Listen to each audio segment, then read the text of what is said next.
You're listening to the official podcast of Asbury University, produced by students with God-honoring conversations that inform, edify, and encourage. This is Asbury.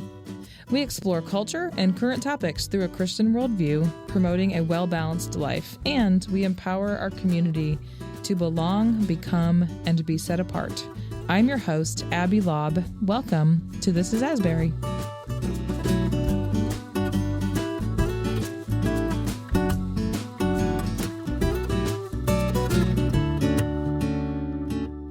Welcome to This is Asbury. I have some students in the studio with me today. Welcome, Andrew and Abby. Hi, thank you for having us. Yeah, thanks for being here. So we're going to kick this off today. So we had a conversation with one of your professors recently, Dr. Marvin Ruffner, to talk about Christianity and conservationism. And you guys you guys are members of the Asbury Environmental Club. So a lot of the work that he's doing translates to some of what the club is doing. So would you all just take a second, introduce yourselves, and introduce the club? I'm Andrew. I'm a biology major. I'm a senior, and I'm the president of the Environmental Club. Awesome. Abby, what about you? And my name's Abby. I'm a junior, and I'm the vice president of the Environmental Club. Awesome. And you're also in the sciences, or what's your major? Yes, I'm a biology major with a literature minor. Ooh, that's interesting. I like that combination. So where are you guys from, and how did you become interested in this work? I'm from Central Florida originally, and I became interested in this by growing up. I just sort of spent a lot of time outside in the woods behind my house, and unfortunately, when I got older, those woods got taken down to build a neighborhood right behind it, and that was sort of a lot of my childhood where I spent time exploring. But I also do sort of have to credit a lot of my teachers growing up to sort of facilitate my desire to help preserve the environment. Yeah.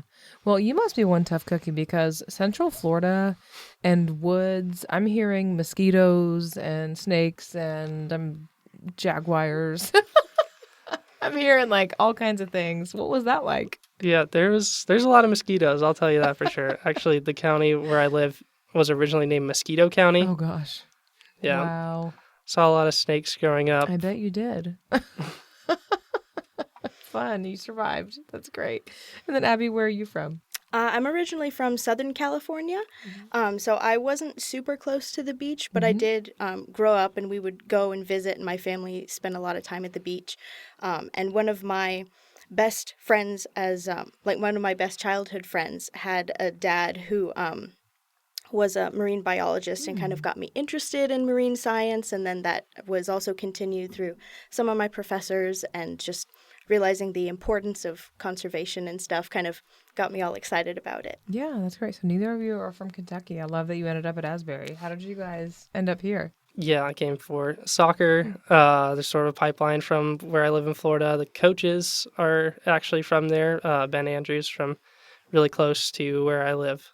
Cool. That's great. And then what about you, Abby? How did you get all the way over here to the almost East Coast? Yeah, I was living in Kentucky for a while, working for Answers in Genesis for a little bit. Yeah. And then I just decided that I wanted to go back to college, not really sure what I wanted to do, but I came to Asbury, took a class with Dr. Ruffner, and he persuaded me to pursue a degree in biology. That is great. That's great. He's very persuasive. I love is. that. That's great.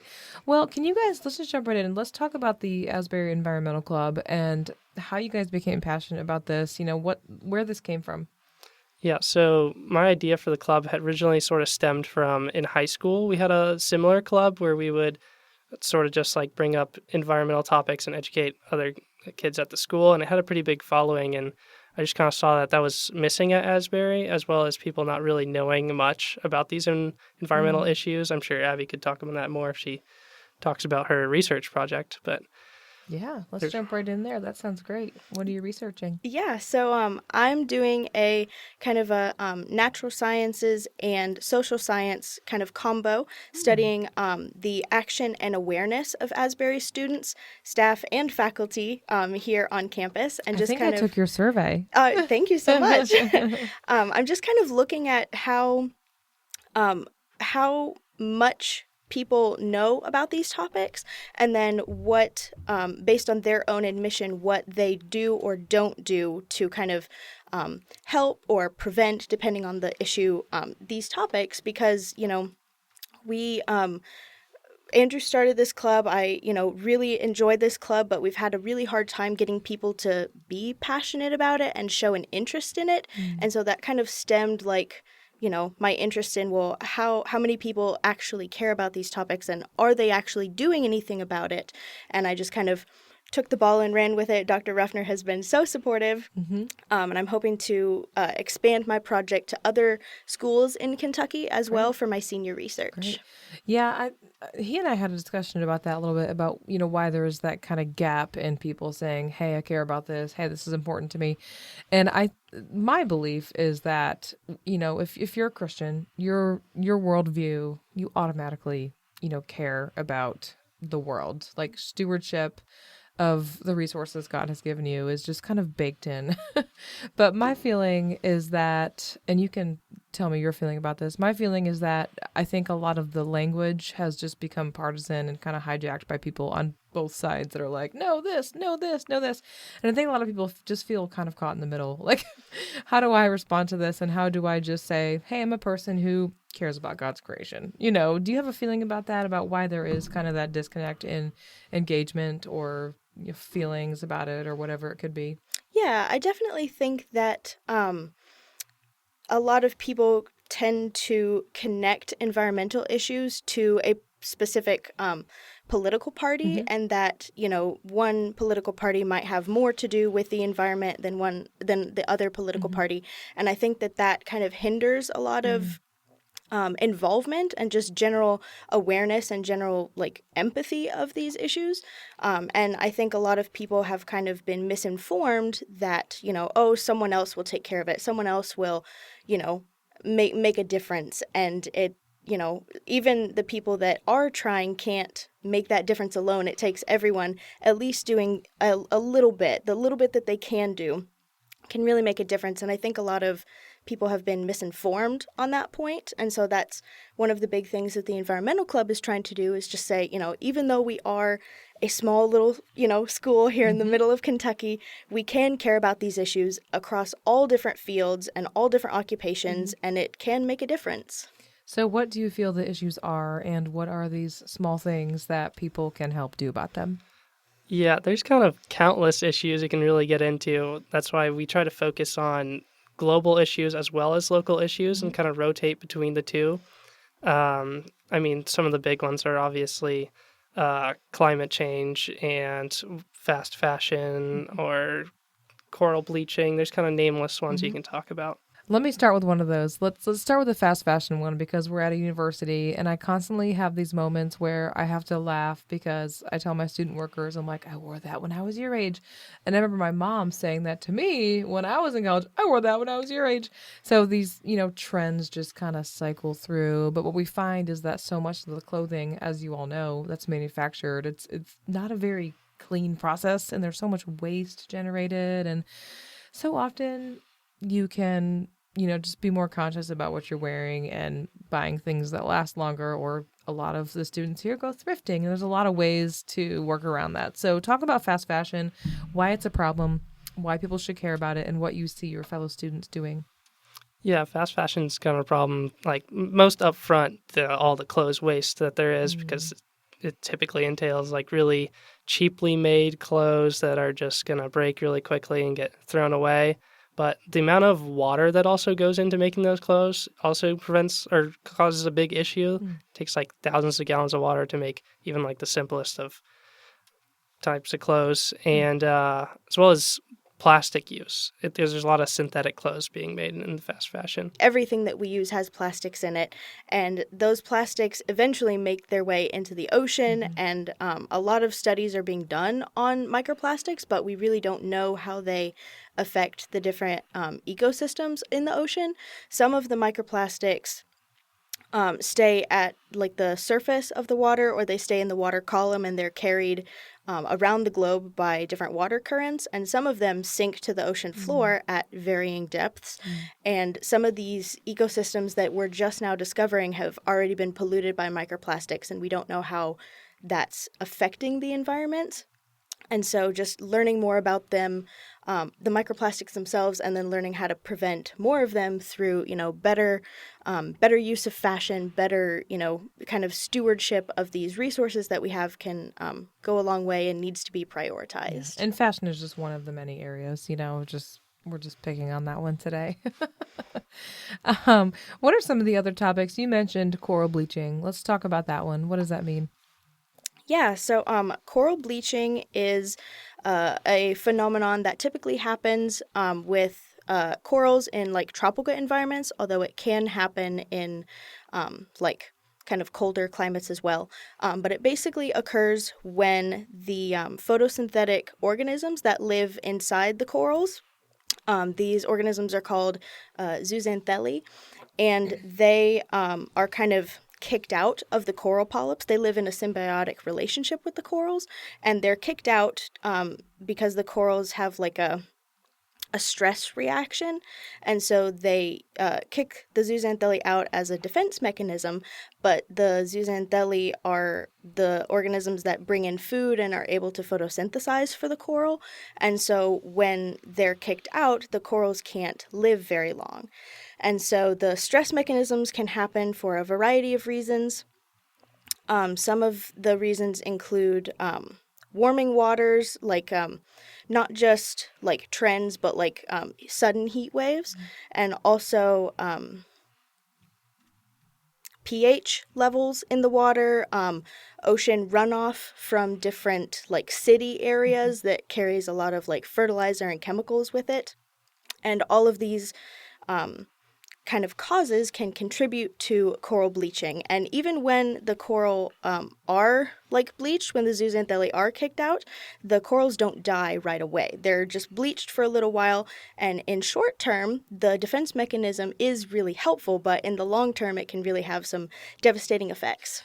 That's fascinating. It's things that we don't think of in our day-to-day life, because we're not looking at coral all the time, unfortunately. But, there are other areas where we can observe nature right here in front of us. Here in Central Kentucky, there's hiking trails just right here on campus. There's all kinds of ways to appreciate nature and enjoy nature. And I think that so much of conservationism and stewardship of what God made, it just comes down to being in it and appreciating it. Is that something that you try to encourage your peers to do? Yeah, absolutely. Actually, our first meeting we did was on invasive honeysuckle, partly because people would be more familiar with that or would at least be able to see it after the meeting, because once you see an invasive plant, it tends to be the only thing you can see after that. Yeah. So just starting with something people could see on a regular basis just to get them kind of used to the idea. Definitely. So how do you think if Gen Z views some of these things differently, do you think there's a different approach? I would say just because of how political it sort of has become, it's just almost easier for people to just kind of tune it out. And they don't really see the effects straight away, so they don't really see it as anything really happening. That's why we try to bring up these topics, so that way people are really seeing what's happening, seeing how they can make a difference. And when you have enough people making that small change, it can make a big change for these issues. Definitely. What are some of the activities the club is doing for the rest of the year? We have a meeting this Friday. This is just sort of about good news, because, a lot of our meetings, unfortunately, aren't good news. We're typically talking about things that are harming the world in some sort of way, and we do usually end them with what we can do to combat them. We just wanted to have a meeting that was more uplifting and not so doom and gloom. Yeah. So do you have some good news to share? Let's see. Well, I follow a lot of different accounts on social media talking about different organizations and people that are just making a difference worldwide. And there have been different tree planting organizations that have been making a lot of progress. I've seen some different new techniques that involve drones to get food to animals that have been harmed by wildfires, specifically in Australia, I think the project was, but just to make sure that these animals can, get food when they need it with as minimal human contact as possible. And then, of course, there's lots of organizations working with plastic cleanups in the ocean and in rivers, and then lots of different conservation efforts for sharks, specifically to stop shark definning and stuff like that. That's a really prevalent problem in the world right now. But just lots of different good things are happening around the world, and it's hard to see sometimes, especially when we're, isolated in the middle of Kentucky. But there's lots of good happening here too. Dr. Ruffner's doing some really good work with people on different honeysuckle things, and then Dr. Brammel's work on salamander DNA and eDNA, just learning more about these species so that we know how to help them better in the future, can really go a long way. And it's really exciting to be a part of. Yeah. Do you think Christians have been kind of stigmatized as, not caring about the environment? Do you think that's an unfair stigma? Do you think that's true? What are your feelings about that? I can see it being sort of true just because we almost are called to care about the environment more because this is God's earth that he made for us to take care of. And I do hear people sometimes say that he gave us this world so we could use all of our resources, but I just don't see it in the type of way where we're sort of overusing our resources. And it's kind of a fine line. And to the point we've gotten to now in the United States being predominantly Christian, and we are just so consumerist and using so much, it's just kind of hard to say that Christians don't have this reputation for a reason. Andrew, you're getting ready to graduate soon, so what are you hoping to do once you're done? Yeah, I'm pursuing my master's degree, probably in a ecology-related field. I have some interviews coming up, so hopefully that goes well. Cool. And then what about you, Abby? You have a year left. Yes. I'm hoping to go to grad school in marine biology, probably somewhere crazy like New Zealand or Malaysia, maybe. I'm really passionate about coral reefs, if you guys can't tell, but just the whole reef ecosystems and how the reefs interact with the fish and the corals and the sharks and all the animals that are a part of that ecosystem, and also not just studying the animals and the ecosystem itself, but also the conservation aspect, a part of that. And that's how I kind of started my project, or like that was one of the goals that I wanted to do, was really to kind of understand how I could help people or better get across this message, even at a small school, but that can also translate to some of these bigger goals that I have. Yeah, these goals, big and small, I love that. And Andrew, I love you getting ready to head out of here soon. We get to have you one more year, Abby. So can you all, in closing, just give your fellow classmates and soon-to-be graduates just a few practical tips that you would pass on to them about how to just be better stewards of what God gave us? Yeah, I'd say sort of the easiest thing is educating others on these topics if you know about them, because I feel like education is the most helpful tool. We sort of end every meeting with that. Recycling is always going to be a good tip. And to just be less of a consumerist. Hey, it's easier on your pocketbook too, right? Yeah. Easier on your wallet. And I think another interesting aspect of the education side of it is the utilization of social media in that. I mean, being kind of in a landlocked state means that you can be more isolated in some of these topics, but depending on the people you follow or the influences that are in your life, you can be a part of these bigger things or be aware of them more, and then, make choices accordingly, whether it's reducing consumerism or, thrift shopping more, or even, recycling, using less plastic. And there are also a lot of phone apps that can help too, just for different like makeup and skincare brands that you can buy cleaner products that produce less waste or emit less harmful chemicals. So there's a lot of tools that people just don't know are there that can really help, and they're really cool to learn about and be a part of. Well, thank you guys for taking the time. Is there anything else that you want to add in closing? Can people follow you anywhere, or is there just you have to be a student to join the club? Yeah, we are open to anyone. We actually last semester had someone come regularly, or I guess it was last year now, come regularly that wasn't a student. So Cool. that was nice to have them there. You can follow us on Instagram at AU_environmental_club. Great. Well, thank you guys again so much. I appreciate meeting you both, and thank you for everything you're doing. Well, thank you so much for joining us for this episode of This is Asbury. To learn more about Asbury University, visit asbury.edu.